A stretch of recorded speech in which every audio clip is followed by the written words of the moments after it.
if you had to describe the process of training a complex AI model using a surfing analogy, what would it be?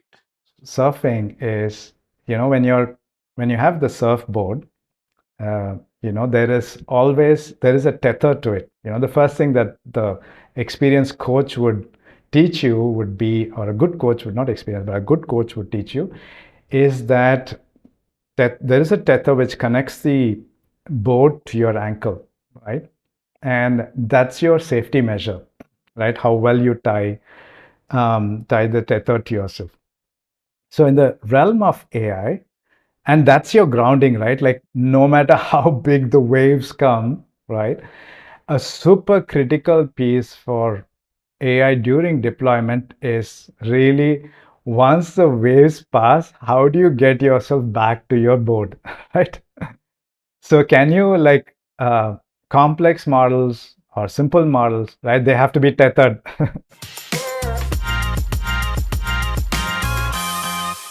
I'm your host, Sujit, and today's guest is a true AI polymath, a scientist and a leader who has masterfully applied a core set of deep scientific principles to solve high stakes problems in widely different worlds, from medical research at the Pasteur Institute in Paris to the high pressure energy sector at Shell to the very future of our food. He is Dr. Praveen Pankajakshan, the chief AI scientist at UrbanKisan. He's a friend and a former colleague from our time building the Crop in AI lab and one of the most thoughtful minds in the AI space today in the country. We are going to explore his journey, the timeless principles that guide his work, the exciting frontier of physical and sovereign AI he is now building, and his unique philosophy on building teams and the very future of this technology. Praveen, it's such an amazing feeling to have you on the AI's happy hour. Welcome and always a pleasure speaking to you, friend. Thank you so much, Sujit, for that introduction. Yeah, it really is a wonderful and pleasure to be here with you. And I've always loved, having these conversations with you. And thanks so much for this invitation to you and also for the Neysa team. And looking forward to, unwrapping this session with you. Oh, absolutely. The audience will have an absolute ball of a time picking on your experience, frankly. So let's dive straight in, Praveen. Um, your journey is fascinating because you worked in such diverse fields. Before we get into the applications, I actually wanted to start with the foundation. How has your deep background in signal and image processing, which a lot of us kind of club along with computer vision world today, given your first principles toolkit to find insights in everything from human brain waves at the Pasteur Institute to offshore rigs at Shell or using satellite imagery to solve for agriculture? Sujit, this actually happened by chance. You wouldn't believe it. And it so happened that when I was doing my graduation in Roorkee, in IIT Roorkee, um, there was just one professor who was kind of having this overlap, right, between some fundamental principles and machine learning and computer vision. So it quite started off by chance that and since he was the only one, I started off with him, Professor Vinod Kumar. And you might call it maybe destiny or, some kind of like fate, but it was like almost things fell in place, like very organically. So now when I look back, it was not something which I planned, although I had this aspiration for doing some fundamental work, but you can only like have those, you can only choose the, how do you say, the raw material which is available for you, right, to prepare the sauce or the recipe. So that's how it started.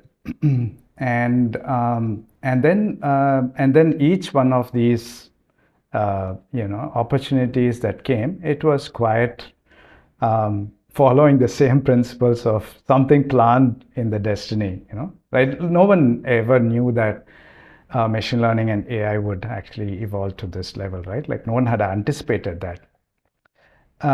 Yeah, and The fundamentals of all of this lies in, I would argue, in signal and image processing, and you can talk about from multiple algorithms and models which have now been created, right? And all of them have somehow roots in these fundamental ideas. And if you look at it also from whether in healthcare or energy sector, once we understand the fundamentals, it's more a question of how do you actually, there is a problem to solve. How do you bring these two elements together, right? Something which is a foundation and a problem to solve, right? The marriage of both of this, right? And so I've always looked at it from that perspective, right? And how do you, and maybe there are some intermediaries that, it's not exactly fitting well. So you'd have to build those intermediaries to, so that they kind of like fit together, right? And that plumbing and piping is very important, right? And through that, you build innovation and everything. So if you look at the base of all of that, whether in healthcare, agriculture, or even in reservoir imaging, right, studies like what. So they all have roots in numbers and relationships, right? And how do you link all of them? That's a fundamental piece. And sadly, that those first principles are kind of getting left out in current rush towards building AI systems, right? Like, It is, and glad you brought that up, right? That's probably a perfect way to kind of frame it. It's in fact the universal language of data, as in the correlations between numbers or logic on how one impacts the other. And on that note, right, during our pre-prep call, you actually brought up a critical point about reproducibility in science and how modern generative AI, with its variable outputs, which has obviously caught everyone's attention and fancy, often struggles with this. For our listeners, why is this concept of reproducibility so fundamental? And what's so exciting about the fact that researchers are going back to the whiteboard to solve for it? so this is something interesting, right? See, we have to also look back at how we started also as human beings itself, like from scientific principles, right? And when we are talking about, and even if you look at the evolution of education itself, right? We started off with fundamentally looking at it from science, and then we evolved to engineering. And from engineering, we very specifically got into computer science, and now we have gotten to the very specificities of AI, right? Like many education institutes are now focused only on AI, So when we started off in our journey, like, it was all about science, right? It was never about, so that's a broader umbrella, right? And if you look at that so if you look at that as the foundation, and anything with respect to what we do and everything should actually be reproducible, right? And if it is not, then in some way it starts affecting our fundamental foundation. Like today we see the sun rising, and tomorrow we see also the sun rising. That's a observation, that's a rhythm that happens in nature, right? And if that, so and then you build some hypothesis on it, right? And if somebody else, and then you bring evidences to it. And once you bring evidences to support your hypothesis, so that theory gets established, right? But what if that is not observable, or what if that evidence is not reproducible, right? Then the very question of our hypothesis um, starts getting questioned, right? Like, and so because the evidence and the experience itself is not strong enough. I'll give you a very simple example. If I tell you that go to a restaurant, and I enjoyed this particular food in this restaurant, so please go and like try this. Chef is great, and this food is great. There's a lot of like flavor in it. So you would want to go and try that out, right? Like so, and if I perform that experiment with n number of my friends, right? And I ask each one of them to give their review. Now, my experience of it and their experience of it should match, in some form, right? And so then we conclude that that chef is, or the restaurant indeed is a good restaurant, right? So if that is not the case, then my hypothesis of saying that the restaurant or the chef is good is under question mark, right? So my experience is under question mark, right? So for it to be generalizable and for it to be reproducible, and the very question of our foundations of science is based on that, the ability to reproduce experiments, right? Now, when we look at AI currently, and we are talking mostly about the inferencing part, right? So not the training part, but the inferencing part. When we are inferring a trained model on some situation, so the whole idea of reproducibility is important, because now you are expressing an experience, and that experience, the validity of that experience, um, really depends on the ability for multiple people to validate that experience, right? And so that's critical. But in AI, especially when we're talking about the inferencing side, like if I start with the same initial state, um, I should actually come back to the same state in each of the experiments that I'm performing, right? If I give the same state, same data set, the conclusion and the results should be the same. It cannot be different, right? And what is happening right now is that even if I do give the same initial state, and I give the same input data set, the pathway that I'm ending up is very different. As an example, like when I give a prompt and I'm trying to generate some responses, every single moment I generate the response, it's not the same for the same prompt, right?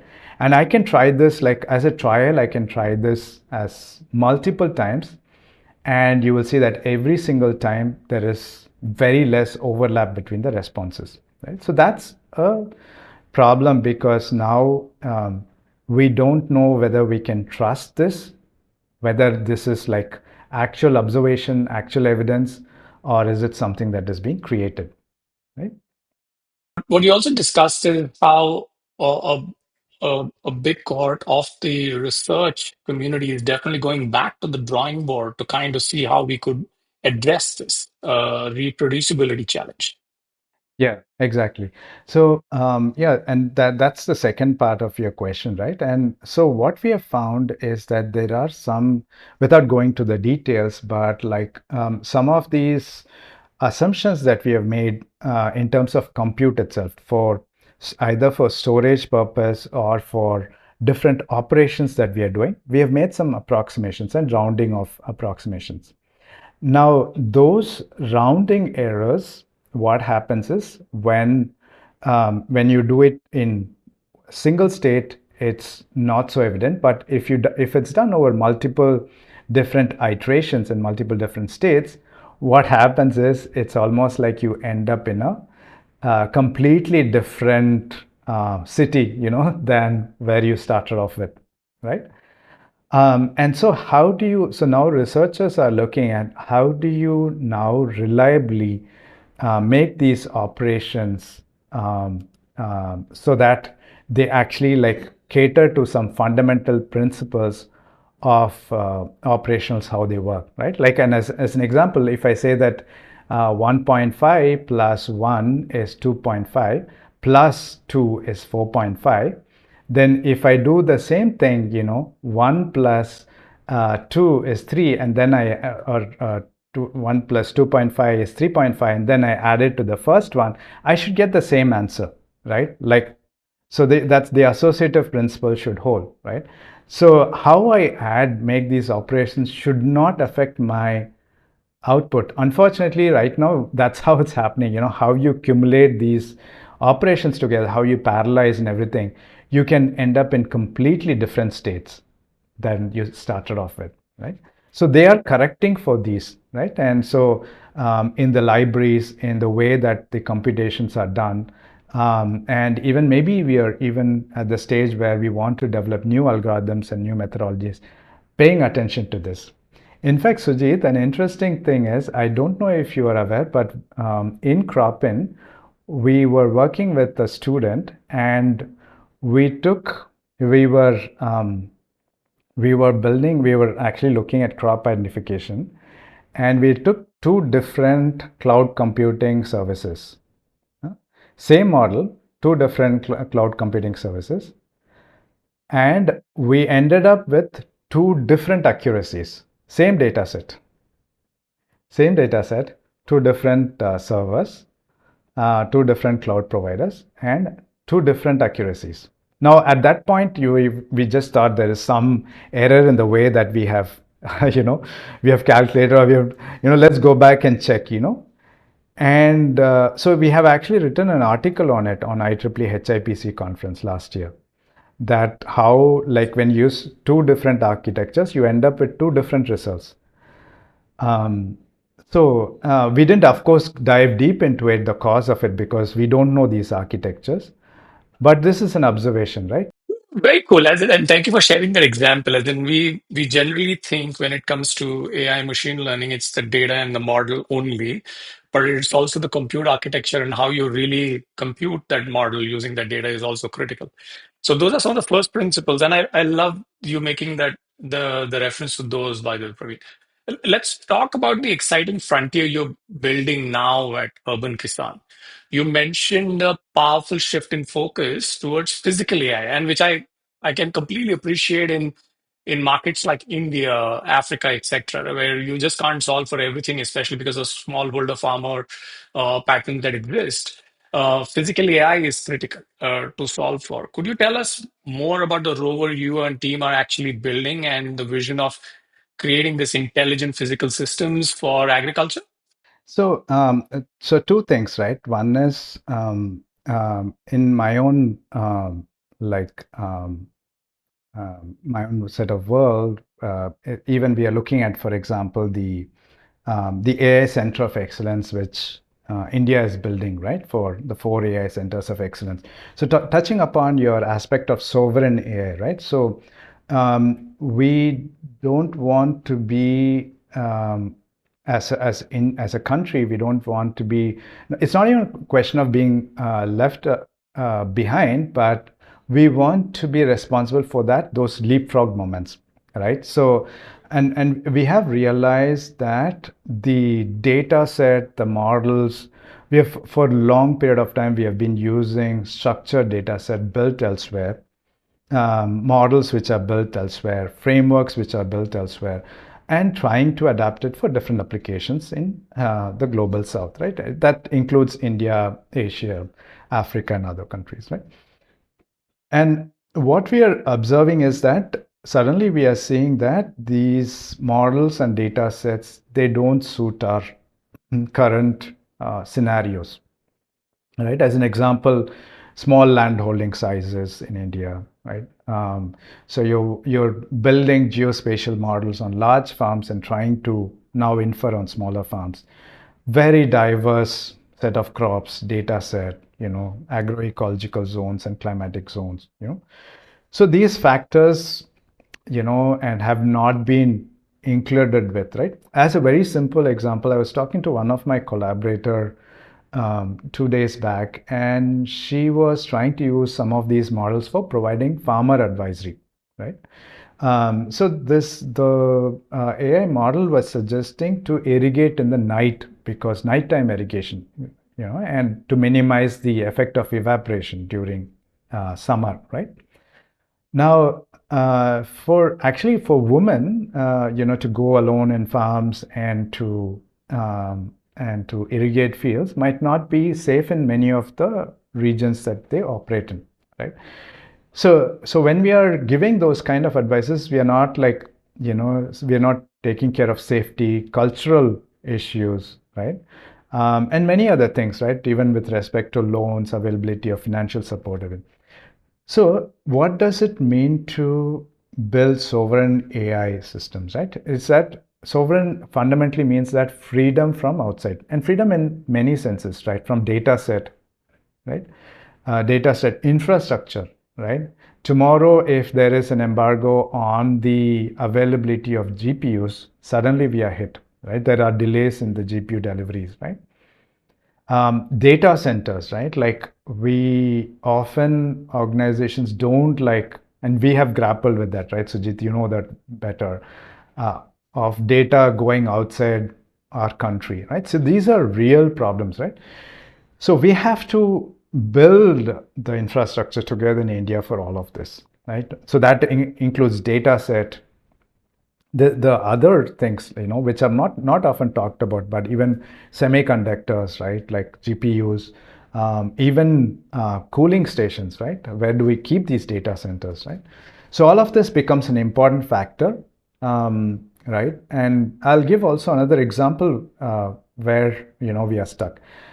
While I was in Cortiva in the Dow DuPont Agriculture Division, uh, in the back of our garage with one of my colleague, my team member, we decided to build a soil moisture sensor. So at that time, soil moisture sensors, they didn't have cloud access.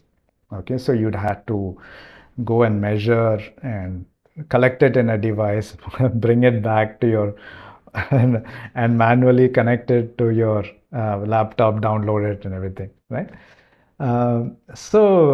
We had, we thought, why not build everything from scratch, but also have like network, push all the data to the cloud, right?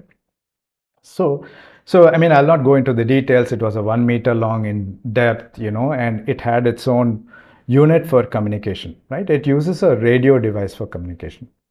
Now, the interesting thing is that radio device, which connects to a hub, the hub pushes to the cloud. That device, we can't get it locally.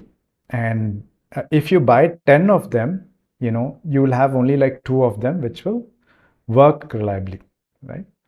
So, you see, like, so, and if there is any issues with the border and like export and import and things that, geopolitical situations, are, if you're manufacturing this in bulk, right, you can imagine the risk that you're taking in just a simple system in your bigger device that you want to have, right? So, that got me thinking, and so it's very important that we solve for that, right? In the AI Center of Excellence, we are actually building that. So we are building some of these from scratch.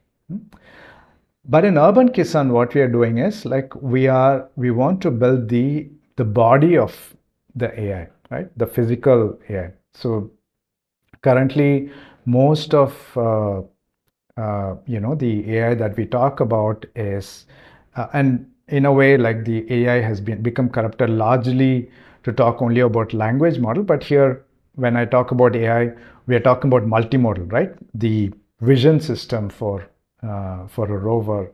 We're talking about the brain for the rover, right? And end to end, even the path planning, right? The movement also, right? How it operates. And so all of that is something that we want to build to automate the whole process and experience inside a growing system. And that growing system could be vertical farming, hydroponic system, or it could just be greenhouse, polyhouse, right?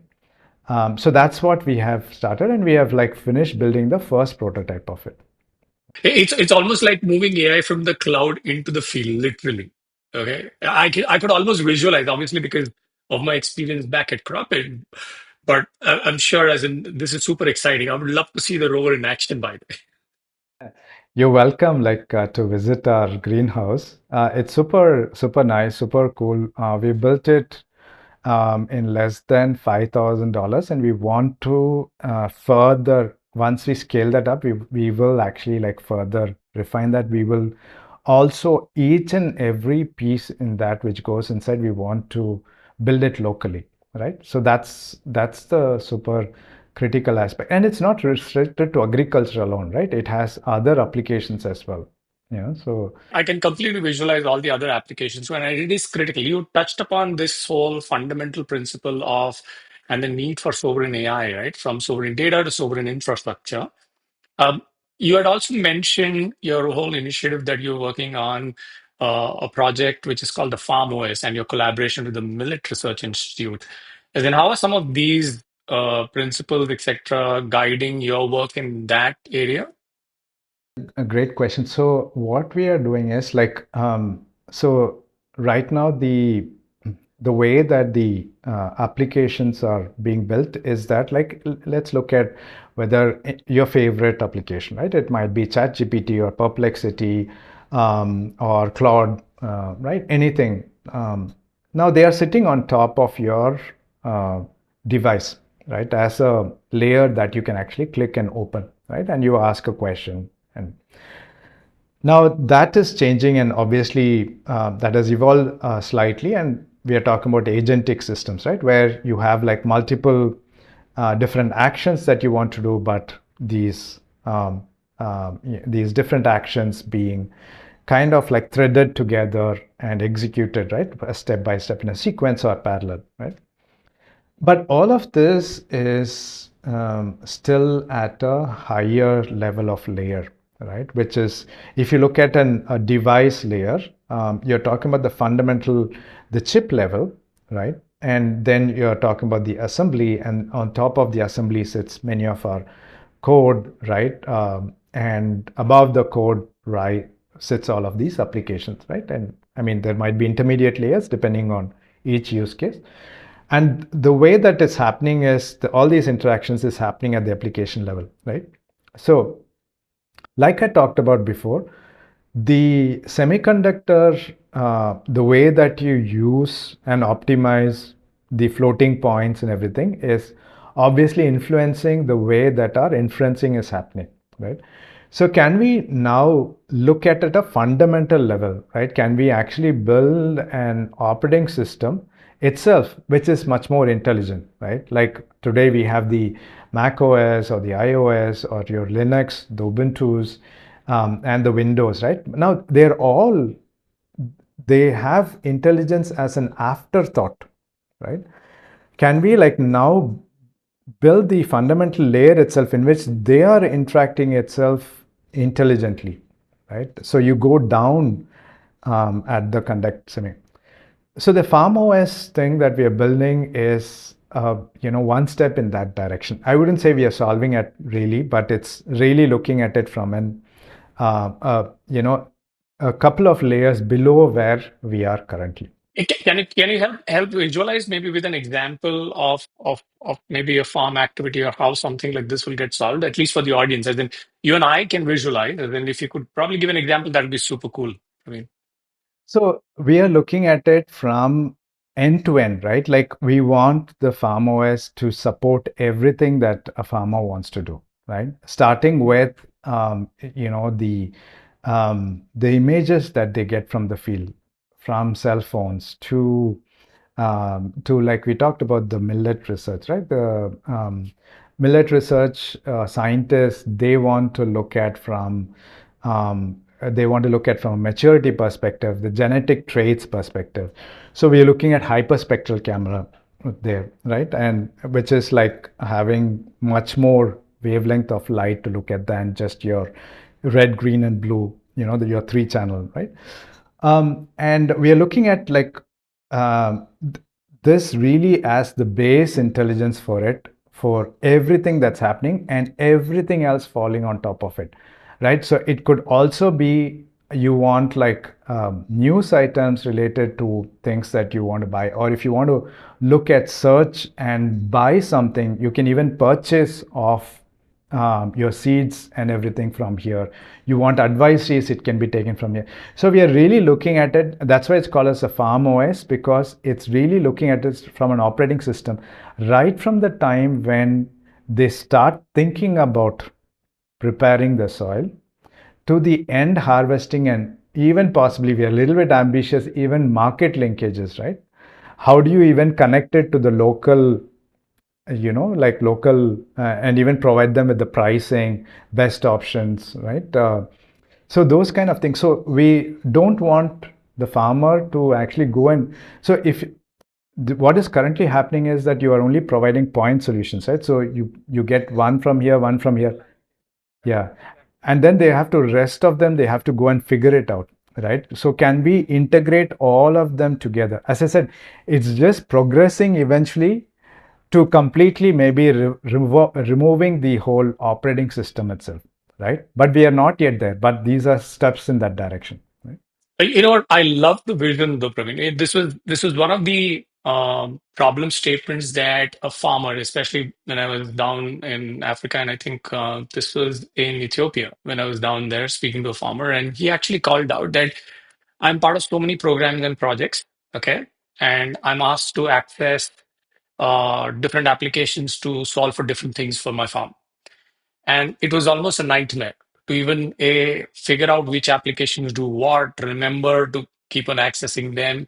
Also, things like simple data usage by all these applications, and then him having to actually correlate information across these applications, using which you could then make a decision. And then I love the fact that fundamentally simplified for a farmer, so they're not dealing with multiple point solutions, but can look at this whole OS layer that solves for all the things that matter to him or her as part of the whole agriculture process, growing process. I love this is incredibly inspiring, Praveen. I'm going to switch. Okay, let's take a short break from the bits and bytes and let's switch over to a fun segment. And I would love this with you because I know you're someone who has an inherent humor but would not let it come out till someone actually eggs you or pushes you in that direction. Now, in our prep call, we were talking about surfing and good food. Okay. And your work involves finding the perfect recipe of light and nutrients for a plant, helping farmers. So this segment is going to be called the Polymath's Palette. Okay. So I've got a few questions. Whenever you're ready, let's get started. Okay. Okay.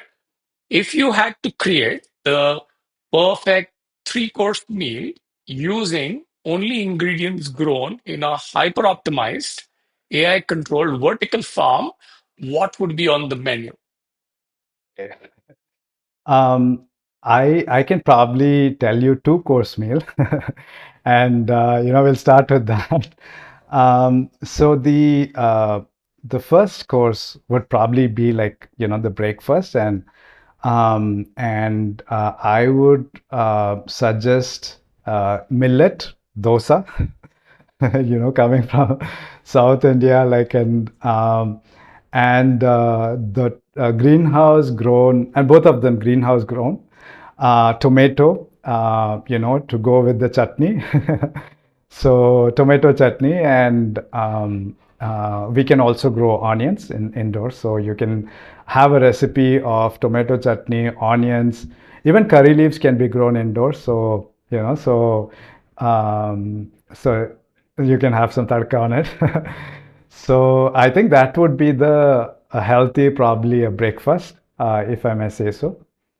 Um, and obviously, we have not yet figured out the livestock aspect, right? So I don't know how ghee would come inside, but maybe we can replace it with mustard oil, which is grown indoors, or sunflower. We have also tried growing sunflower indoors, so in the so I would say that that probably completes the oil, the seed oil also uh, requirement. So that would probably be for breakfast. I'll skip lunch and I'll go for I'll go for dinner. Or I mean, it depends on I skip lunch usually and I go directly for dinner.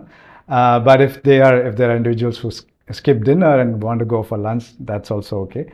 I would probably suggest on the menu coming from Europe. I have a very niche or a soft heart for salads, so green salads. We've had like great success growing salads, all kinds of salads, even dill, right, and indoors in indoor farming. So lettuces, all kinds of lettuces, spinach. So I'd have like a really eclectic combination of colors. You know how colors are important. So uh, red colored leaves and everything into it. And I would have cherry tomatoes as well in it. So that would make the salad component of it.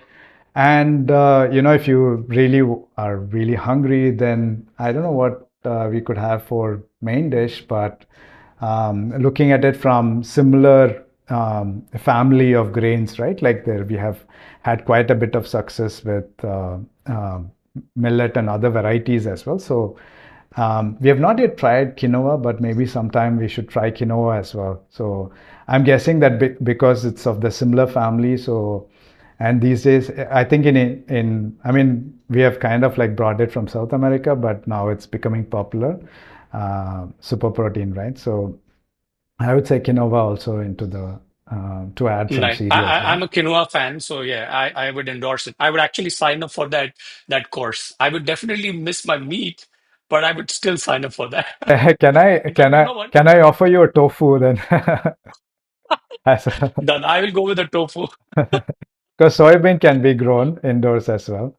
I love it. It's a very healthy course meal that you just help us visualize. I'll dive into the second question. You touched upon your your preference for salads as a result of your stint in Europe. You've worked in Paris, Texas, and then Bangalore. Which city wins for the best food? And what's the one dish our listeners absolutely must try there? Okay, that's a tough one, and I'm a connoisseur of good food, like and so Doesn't show on you, by the way, but okay. yeah. Um, and but obviously in all of these places I've enjoyed, like Texas, I've had like great South American food, and I really love that. But obviously uh, the, the prize would often or would definitely go for France, for Paris. So they do have, although I'm vegetarian, they do have like lot of options which are really super good. If you are a non-vegetarian, then obviously the foie gras is like really the most popular one, which is the fatty liver they call it, right? Like so that's again I've only heard of wonders about it, but I would suggest for a vegetarian I would suggest something called as a galette, which is made of buckwheat. So it's like a pancake, but like it's like a dosa, like it's like a millet dosa, but it's made of buckwheat, right? And inside you can like fill it with, it's almost like your how do you say quesadilla, right? Like you can add cheese into it, but you can also add veggies. You can, if you are vegetarian, you can add egg into it. So that's like super wonderful, super healthy, and also super filling, right? I would also recommend to the dessert, I would recommend a crepe. A crepe is like the same form. The galette is salted, but crepe is sweet. Um, so I would recommend something which is with a little bit of sugar with the crepe. So you can go for a Nutella crepe, which is my favorite. So the and obviously like if you want to um, go into more dessert, then there is the macarons, which are really nice, which can go very well with coffee. Like I would even recommend really good espresso coffee if you're good with coffee. Macarons and espresso coffee going together, you know. Uh, Okay, let's go to the last one. Okay, I'm going to bring back surfing, Praveen. If you had to describe, and I know you were learning surfing with your kids, uh, just the last week. If you had to describe the process of training a complex AI model using a surfing analogy, what would it be? so surfing, I have to disclaimer. So I've only done a week of surfing, 5 days, in fact, to be precise. But really, I would recommend for anybody to try it out. It's really is, even those who don't know swimming, with safety, obviously. But one thing about, surfing is, when you have the surfboard, there is a tether to it. The first thing that the experienced coach would teach you would be, or a good coach would not experience, but a good coach would teach you is that there is a tether which connects the board to your ankle, right? And that's your safety measure, right? How well you tie the tether to yourself. So in the realm of AI, and that's your grounding, right? Like no matter how big the waves come, right? A super critical piece for AI during deployment is really once the waves pass, how do you get yourself back to your board, right? So can you like complex models or simple models, right? They have to be tethered. They have to be tethered. I love that analogy, Praveen. Thank you for kind of making that connection with surfing.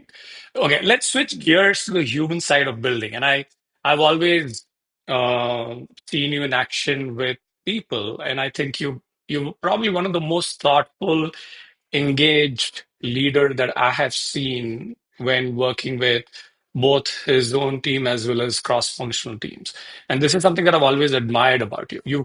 You led teams, in fact, through immense uncertainty. And especially in the world of AI, uncertainty is like the core fundamental element that you just have to deal with. Every day seems like an experiment while the world is expecting, or the everyone else around you is expecting some magic to be woven. You are working through a bunch of things which are more unpredictable, and you're trying to reach a level of certainty, reproducibility, all of those things. My question is, how do you use a framework like TRLs, which seem like your language, by the way, at Cropin whenever we interacted, technology readiness levels, not just for projects, but also as a lens to build and manage the right kind of team for each stage of innovation, from pure research at TRL1 to production ready at TRL9. That's a great question. In fact, the TRL is a very interesting concept, right? It dates back to obviously building rockets and spaceships and things like that, right? So it's a model, right? Like as any model, it has its flaws, it has its advantages, right? But it has been adopted to current frameworks, right? What we are dealing with, and it fits well, right? There might be some gaps and everything, but it does fit well, and you can in a way put most of what we are building into these different TRL levels, right? So it can be, you can level it up from 1 to 9, 1 being, or 0 to 9, and 0 being like at the first principles thought process itself triggering, while 9 being completely evolved, right? Like fully scaled, fully deployed, right? Running, with multiple clients, multiple feedbacks already done, right? So that's the range that we are operating at, right? From 0 to 9, right? Now, what happens is like when you and each of the organization, they actually come in at different tier levels, right? As an example, the startup world, we we don't have a lot of time to really dive into deep research, right? So the TRL levels, you already want to take something that's mature and you want to more try it out and innovate, but incremental innovation, right? While deeper research labs, I think where they come in is that they really look at it from a TRL level 0. What are we changing really in the fundamental way that people are thinking itself, right? And how do we look at that from a prototype perspective to building it, to researching, then building prototypes, and just ensuring that it's scalable, right? They leave it at that. So that's where their boundaries are, right? So how you draw the boundaries under different circumstances is the most important thing. And every organization have these different personalities and personas, right? And it depends on how much of funding is available and everything, right? So the most important question is, given the funding, given the time period, is there enough appetite to solve the grassroots, the fundamental research problems, or are we looking at an immediate turnover, right? So that's what we are looking at, solving for a problem, but solving, and so we try to bring in solutions from outside, innovating and building on top of that, right? And looking at scaling up and everything. Because I want to make the connection to how do you then use this to kind of make the connection with how do you hire or bring in the right kind of talent depending upon what is the TRL level definition where this team is expected to start and probably end at, and what kind of role is expected to be played. Also, speed, as in the amount of depth of spending time on really solving the problem fundamentally, etc. As in, I would love to probably get the audience to hear some of your experience on how you use this framework to probably educate how you hire. So, I mean, this is something which, after a lot of experiment, it's a kind of like, I would say that a thumb rule, if I may say so, or which I've kind of iterated and come down to. And it might, as I said, it really depends on the organization, right? But what has worked for me in building teams is that studying the individuals and their capacity, right? So there are certain individuals who are or researchers who are really good at going deep into something, right? And they really want to dive deep. So they don't like being spread out, and they are very good in they're, if I, for lack of a better word, I don't know if it's really right word to say introvert, but they are really turned inwards, right? Introvert means that they are turned inwards, right? So then they go really deep into that problem, and they're able to solve it. So for those individuals, they're more looking at TRL level 0, 1. Maybe some of them might not work at tier level 0, but they're probably operating at tier level 1 to 3. So you have to do a joint brainstorming with them to find out what's the best problem to solve, what do they want to work on. And so that's the tier level 0 ideation, right? And then you do what is available in the market, and then you build on top of. So they're great with that, right? The next set of individuals are individuals who like to spread out. They like a lot of things on their menu, right? And they like to try out multiple different things. So for those individuals, it's better to, and they're great with it. They're very good in fast iteration, right? They want to iterate and solve, and then they're ready to move on to the next one, right? And so for those individuals, we actually try to give at the tier level 4 onwards, right? Or because they already want something which is mature. They don't want to invest that time and effort into building something from scratch, right? So they work at that, and then they're ready to scale. And once they are done, they want to move on to something else. So it's really is a individual personality thing, right? So, and then once you scale it up, then you have to also look at people who are and engineers who are very good at scaling also. That comes with a completely different set of expertise, right? So they have to be familiar with databases. They have to be familiar with different kinds of frameworks, front end, back end, and so you're looking at completely from a different lens altogether once it's transferred, right, at that level.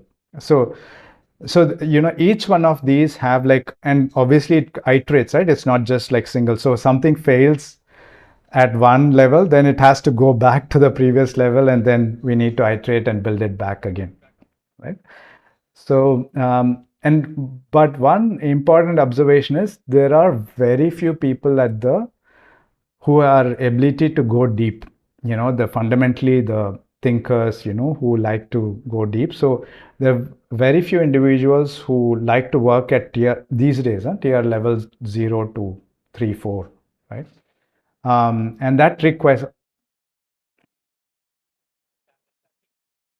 Exactly, yeah. So it's a right mixture of both of them, right? You don't want also talents to sit and work on a particular problem for a long duration of time, right? Because you would like to see also outcomes, right? You want to also, especially working in a startup, you want to build fast, you want to try if something is working with the client, if the client is happy or not, and quickly pivot, right? So those are things that we have to start with, right? So this mix is a good mix, I would feel, you know. Awesome. That framework and all the experience inputs that you share, I think, is invaluable for any leader that's trying to build as well as manage a team of scientists, researchers, machine learning folks, data scientists who can actually build for something that can actually run in the real world. You also mentioned that AI is not like a sprint, right? It's almost like a marathon. You go from TRL 0 to TRL 9. It's like a marathon. And then in some cases in the startup world, we try and really crunch that whole framework, but it isn't the case. What are some of the personal practices like meditation or guiding principles? And you did mention your affinity toward Japanese or Eastern philosophy, which helps you maintain that long-term perspective, especially when in the industry today, all that we're seeing is this land grabbing frenzy that's going on. Yeah, no, absolutely, Sujit. I mean, there's something just to even like just link your previous question with this one, right? An important factor in that um, is even the individuals whom we are working together with, right? And the one of the key characteristic there is also their ability to learn, right? We the individuals who are superstars are important, so they build for like for shorter duration. They bring really a difference, but the most important impact that can have in an organization is those who are ready to, like this marathon, right? Those who are ready to run that marathon with us, right? They are in for the long run, right? And in that long run, the most important skill that is necessary is the ability to learn, you know and another important skill is the so obviously no one, I mean, even after many years in AI, with the kind of developments that's happening right now, you sometimes, like, everything is new, right? Like, tomorrow if you ask me something, I have absolutely will have zero clue on what it is. you know and but if I'll say, Sujit, I have to go and read on it, so I'll probably go and read on it, and I'll be probably able to link with what has been built before, right? So that you but unless I read on it, no one can become an expert, right? So you have to, like, have individuals who are, and we have had like great team members like that, right, who are ready to learn. And there is also, I mean, you talked about Eastern philosophy. There is a very deep philosophical thought also about the attitude that you bring to it, right? What kind of attitude that you bring, right? And that, I feel, is the most critical piece, right? Learning goes along with humility, right? The ability to learn is deeply linked with humility, right? And for an AI system, I think, Sujit, what is happening is, like, 2 days back, I was part of this, conference called the AgX conference, where we are talking about the DPIs, the DPIs and DPGs, digital public infrastructure and the digital public good, right? One of the thing about agriculture is that it's deeply grounding you. When you talk about AI and all these fancy words, when you deploy it, then the reality hits you and it grounds you, right? And these applications, I feel, when you talk about AI, we have to talk about applications as well, because that's where the grounding comes from. That's where the tethering comes from. The tethering to the surfboard. That's where it comes from, because somehow, see, the freedom is there. The waves are there, right? You have the board. You can obviously surf the board, but we should not forget that even the best surfboarder will still have a tether, right? And that tether, what is it that is tethering the current AI systems, right? There is no governing systems. I mean, there are some individuals who are putting that together, but currently we are in the rush to build, and we are not in the forethought or reflection on what are we building and what are we building for, right? Um, so that's where I think there's a beauty in East, whether you talk about Eastern philosophy in terms of Taoism or around yoga and everything. So inherently in our culture we have that, right? That somehow all of this is grounding us, right? So how do we now merge these two, right? The models which are being built, but grounding using Eastern philosophies and everything, right? It is. Empathy, right? It's not just empathy. In fact, you know what? This actually leads to a very profound ethical question, and you had touched upon it when we were discussing. As we build these powerful systems, right? You did mention and note that the classic sci-fi rules like Asimov's are insufficient for the subtle, non-physical impacts of modern AI. How should we as builders start thinking about these new ethical guardrails for this era, and we being conscious about how we build it into what we are building? And that is super critical. Asking those questions, reflecting is super important, and we cannot let that to be an afterthought. Exactly.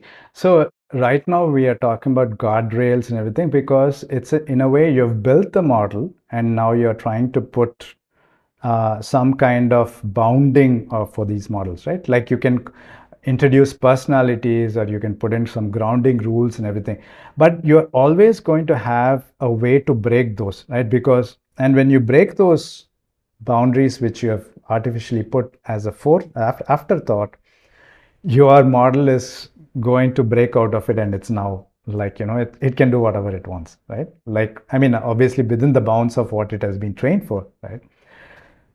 But now we are talking about, like, when you're talking about frameworks as well, how do we build that into it itself? You talked about Isaac Asimov, right? Isaac Asimov's principle is that a robot will not bring harm to physical harm to a human being, right? And you rightly said also, we are already seeing that. We are not seeing physical harm, but we are seeing it at a subtler level, and we are not even sometimes we're not even conscious of it, right? Our writing abilities is decreasing, our ability to respond, interact with the world, even social interactions and everything, right? So we are seeing that the influence of current language models already into many of the things that we are doing, right? So it's already started affecting, and there is also scientific evidence for it, right? Even usage of the language models, within a short period of time for students and those who have not used it, you can see the brain difference, right? Their brain activation. There's an evidence for it, right? For scientific evidence for it. So we're already seeing it that, so the harm is not going to be yet at physical level, right? It's what is happening right now is it's at subtler level. So it's at the mind level, even at a subtler consciousness level. It is behavioral changes. Do you have do you have any indicators, as in how are you trying to tackle this along with your team within at least the projects, etc., that you're building or participating in? Right. One of the thing is, like, for example, if you look at this vibe coding, right? These days, vibe coding is becoming very popular. That means you just give a prompt and, it codes for you, right? You can have like 300, 500 lines of code, several pages of code, and it writes fantastic. You deploy that and it fails. Engineers, and there is evidence for it, that those who are experts using vibe coding, it makes them much more how do you say, precise, effective, and efficient, yeah. And but those who are just starting off their career, it can actually be catastrophic for them, right? So what the way that we say is that, okay, you use these tools, but you have to also describe what it's doing and what you have understood as well. So you have to go through that, right? And we do it by module. We don't do it like, we do individual testing, right? We don't build whole system and suddenly we have the whole system and we're sitting and debugging that entire thing. And this has happened also, you can allow it to build huge systems, right? And then it fails in one place and you don't have no clue where it has failed, right? For example, how you're building AI yourselves, right? So one is using AI tools. Do you have certain principles that you ask your teams to always keep front and center, specifically from considering the human element part of it?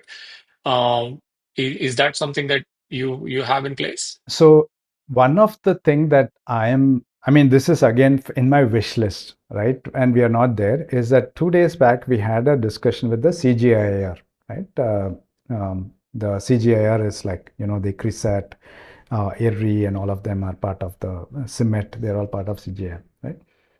So right now what is happening is we are having models cost associated with models, right? So you're building a model, so there's humongous amount of cost that you incur, right?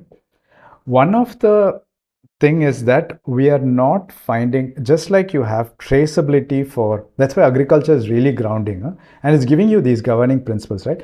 If you have coffee, right? If you are buying coffee from someplace, you want to ensure that there is fair trade, right? You want to give back money to the farmer who has grown that crop equitably, right? In a sustainable way, right? Not equitable, sustainable way, right? So you want it, so the consumer's money, even if it is grounded, served, everything, you still, and same thing with cocoa as well, right? Chocolate industry, you are feeding it back into feeding the community and the farmer group, which is growing that, because it's a group of farmers which come together.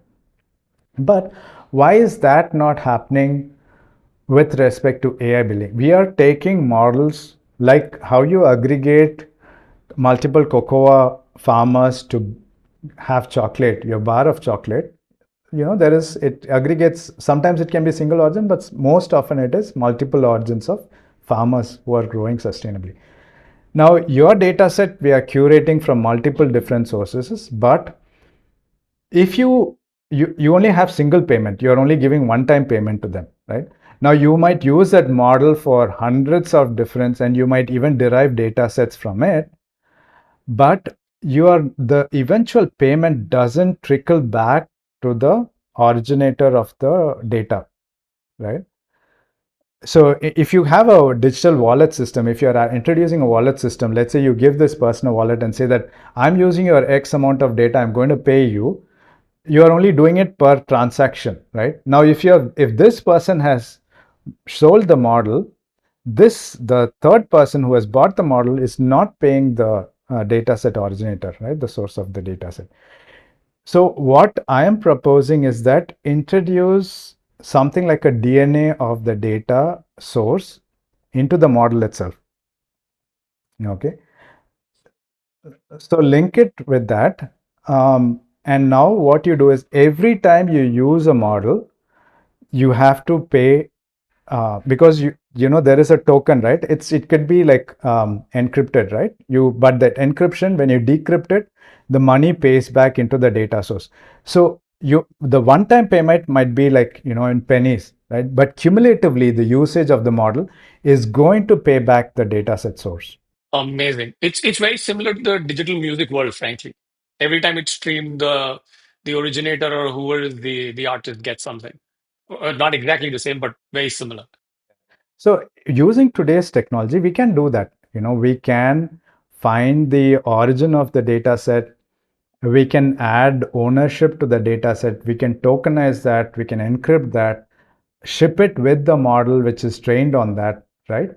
And I mean, we just need the intent for it. Maybe somebody might say, it might be cumbersome and everything, but and you can also have digital payments associated with. We are having huge success with digital payments, right? Um, so it's very easy to link per unit payment into that. And so I think the next generation of infrastructure should be not about models, but about data payments. I love that. I love that. Praveen, this has been an absolutely phenomenal conversation, as I expected.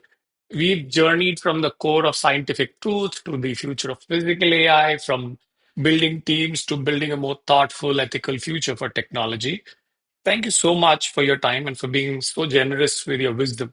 I think the biggest takeaway for me and for our audience of builders is that the most powerful AI is built on a foundation of deep principles, the long term perspective, and a profound respect for the human element. Thank you for sharing that with us, Praveen. It has been a pleasure. Same here, Sujit. Thanks to you and your team for, as always, any podcast that you make is very, very well researched, deeply thought about, and it's always wonderful interacting with you and your team, absolutely pleasure here. Yeah. No, pleasure is ours, and it's the guest speakers who inspire us to get the conversation driven in the right direction. Thank you, Praveen. To our audience, thank you for tuning in to another episode of AI's Happy Hour. If this conversation inspired you, be sure to follow the incredible work being done at UrbanKisan and Don't forget to subscribe to our podcast for more conversations with the people building our AI future. Until next time.